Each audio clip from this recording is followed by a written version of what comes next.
La pelong ya ke awareness program na ke benta ki Briew ki badon ya ke jing Duna ki Dkhot met hashlong da ka jing temu ban ai jing hikai ya ki halor ki scheme beper baki la ban yo na ke sorkar ya ke nega program la pelong da ke Composite Regional Center for Skill Development, Rehabilitation and Empowerment of Persons with Disabilities. La penyaj da ulat ke Jylla u Chandrasekhar H. Vijay Shankar ka thong jong ke program ke long ban pendap ya ke jing Duna ha ke jing nang jing tip na ke benta ki beduna ki Dkhot met ha ke be dei bat ki jing mentoy beper baki la ban yo na ke sokar khnang bakan kentiu bat Pynkup bor yaki.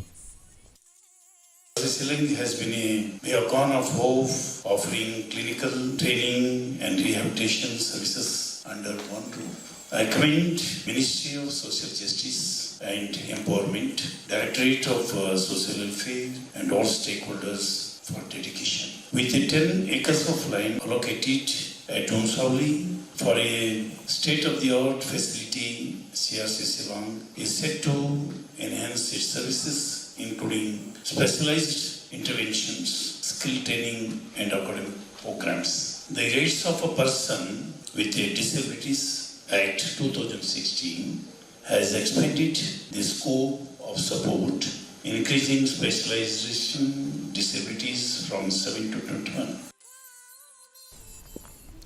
Ha kawai na ki jingja harib hoi